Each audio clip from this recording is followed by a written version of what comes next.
कलयुग अपने चरम पर है और इस कलयुग में कुछ भी असंभव नहीं है, मतलब सब कुछ संभव है। दुर्गा चालीसा में एक आरती लिखी हुई है जिसमें एक लाइन है कि पूत कपूत सुनी पर ना माता सुनी कुमाता। ये लगातार जब भी हम आरती गाते हैं काली जी की तो ये लाइन आती है। सभी अपने जीवन में जो भी एक बार पूजा पाठ किए होंगे तो ये लाइन जरूर आरती में लिए होंगे। लेकिन घोर कलयुग चल रहा है, यहाँ पे ऐसा कुछ भी नहीं है कि जो संभव ना हो, सब कुछ संभव है। एक बेहद ही हैरान करने वाला मामला उत्तर प्रदेश के औरैया से आया हुआ है, जहाँ पे एक महिला घर में कुछ विवाद होता है, जिसके बाद वो अपने 4 बच्चों को लेकर नदी के किनारे पहुंच जाती है और फिर उसी नदी में अपने चारों बच्चों को मारना शुरू करती है, जिसमें से 2 बच्चे जिनकी उम्र 4 साल 5 साल, आपकी स्क्रीन के बगल में वीडियो भी चल रही होगी, बच्चों की डेड बॉडी जो है नदी के किनारे पड़ी हुई है। वो प्रयास करती है कि 4 के चारों बच्चों को मार के, अब आगे अपने साथ वो क्या करती है तो नहीं पता, लेकिन वो अपने पहले चारों बच्चों को मारना चाह रही थी। 2 बच्चे जिनकी उम्र 4 साल और 5 साल, उनको मारने में वो कामयाब भी हो गई। जो बड़ा बेटा था वो बच निकला और एक बेटा जो दूसरे नंबर का था वो लापता है। ये घटना औरैया की है। औरैया में एक जगह पड़ती है फफूद थाना क्षेत्र। फफूद थाना क्षेत्र के अंतर्गत कीसम घाट एक जगह पड़ता है। औरैया के फफूद थाना क्षेत्र के अंतर्गत कीसमपुर घाट एक जगह पड़ती है, जहाँ पे ये महिला कल सुबह अपने बच्चों को लेकर जाती है। बच्चों को क्या पता कि हमारे साथ हमारी मम्मी क्या करेंगी, और फिर वहीं नदी में उनको डुबा के मारने का प्रयास करती है।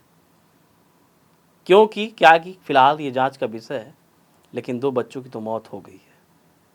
जिसके बाद जब ये घटना की जानकारी पुलिस वालों को हुई, तत्काल वहाँ पे पुलिस पहुंची कीसमपुर घाट पे, और जो महिला आरोपी है जिसका नाम प्रियंका है, उसने बताया कि घर में कलेश की वजह से हमने ऐसा कदम उठाया। वजह ये कि हम खाने के मोहताज हैं।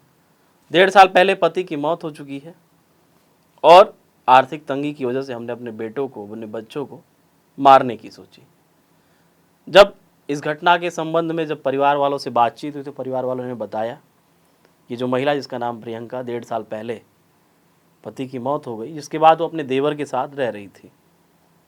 कल सुबह या फिर परसों रात में ही देवर के साथ कुछ विवाद हुआ, जिसके बाद ये महिला बोलती है कि मैं जा रही हूँ मरने।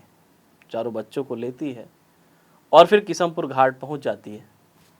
चूँकि गर्मी का महीना है और स्वाभाविक सी बात है कि नदियों का जो जलस्तर है वो काफ़ी हद तक नीचे जा चुका है, लेकिन फिर भी अगर आप नदी से, पानी से खेलेंगे या फिर जानबूझ के अपनी जान जोखिम में डालेंगे या फिर जानबूझ के किसी को मारना चाहेंगे तो पानी इतना भी कम नहीं है कि उसकी मौत न हो जाए।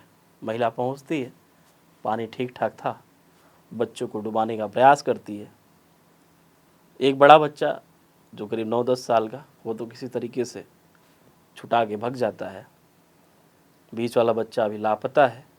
2 बच्चे तीसरे और चौथे नंबर के, उनकी मौत हो गई है।